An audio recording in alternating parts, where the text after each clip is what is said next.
আসসালামু আলাইকুম প্রিয় ভিউয়ার, ইফতেখার আহমেদ রতন। আশা করি সবাই ভালো আছেন। তো ঢাকার গ্রিন মডেল টাউনে অবস্থিত ইসলামী বিশ্ববিদ্যালয়ের একজন প্রফেসর, উনি নামটা প্রকাশ করতে নিষেধ করেছেন, এই জন্য নামটা প্রকাশ করলাম না। উনি গতকাল রাতে একটা টেক্সট করেছিলেন আমাকে হোয়াটসঅ্যাপে। তার একটা প্রশ্ন ছিল যে পীর সাহেব অথবা ধর্মগুরুর প্রয়োজনীয়তা আসলে কতটুকু, এবং এই বিষয়ে আপনি একটা বিশ্লেষণমূলক একটা ভিডিও করবেন, এটা আমরা আপনার কাছ থেকে জানতে চাচ্ছি। তো এই জন্য আজকে এই সকালে ভিডিওটি করা।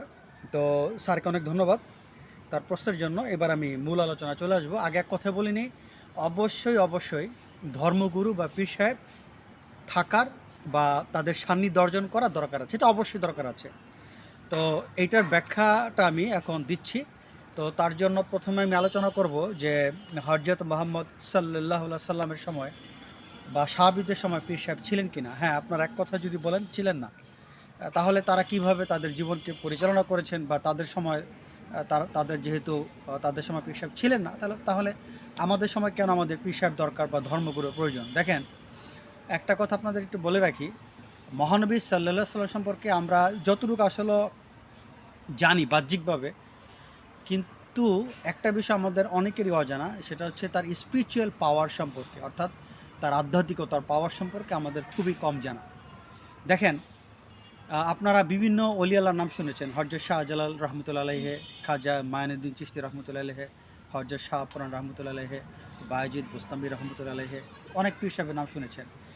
দেখেন, তারা কিন্তু কত, মাওলানা আব্দুল কাদের জিলানি রহমতুল্লাহ আলাইহে, বড় পীর সাহেব, ওনাদেরও নাম আপনারা শুনেছেন। তো দেখেন, তারা কিন্তু জগৎ বিখ্যাত পীর সাহেব ছিলেন। মাওলানা জালালউদ্দিন রুমি, যিনি একজন প্রখ্যাত সুফি সাধক, উনি বলেছেন যে এই যে পৃথিবীর বিখ্যাত যারা দরবেশ বা পীর ছিলেন, তারা মহানবী সাল্লাহ সাল্লাম নয়, মহানবী সাল্লাহ সাল্লামের যারা সাহাবাও নয়, সাহাবাদের যে পায়ের ধুলা, সে ধুলার সমকক্ষ হওয়ার তারা যোগ্যতা রাখে না।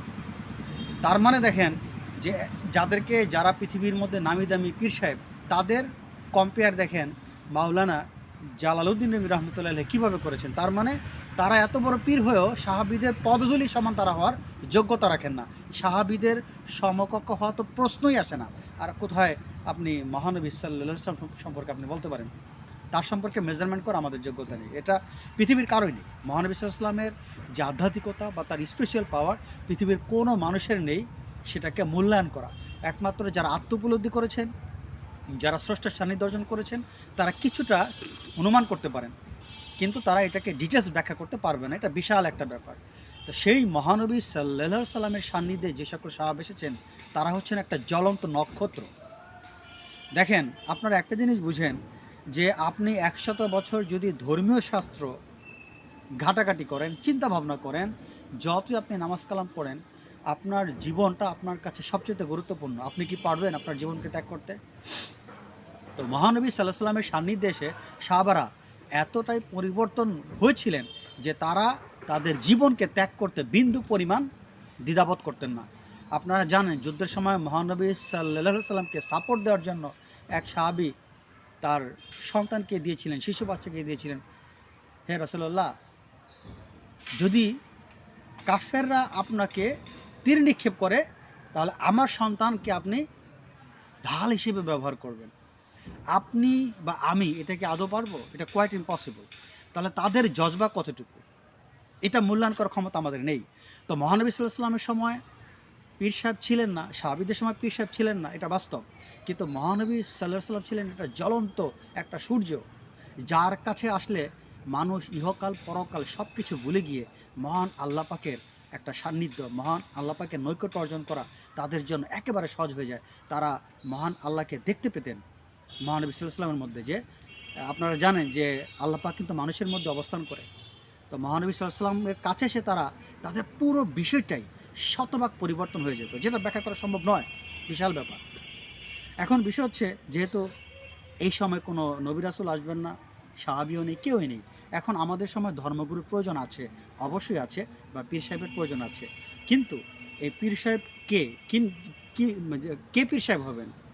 আমি এই বিষয়ে কিন্তু একটা আলাদা ভিডিও করেছি যে একজন পীর সাহেবের যোগ্যতা কী থাকতে হবে। দেখেন, পীর সাহেব আহ, তারপর আমি একটু কথাটা বলি যে পীর সাহেব হওয়ার জন্য শুধুমাত্র ধর্মীয় জ্ঞান কখনোই কখনোই যথেষ্ট নয়। কারণ শুধু ধর্মীয় জ্ঞান দিয়ে কেউ কখনো পীর সাহেব হতে পারেন না। তার মধ্যে এক নম্বর শর্ত হচ্ছে, সর্বপ্রথম শর্ত হচ্ছে তিনি আত্মোপলব্ধি করেছেন কিনা বা তিনি আল্লাহ নৈকট্য অর্জন করেছেন কিনা, সেটা আবশ্যক। তা না হলে তিনি তার শিষ্যদেরকে, তার মুরিদদেরকে তিনি কখনো প্রপারলি গাইডলাইন করতে পারবেন না।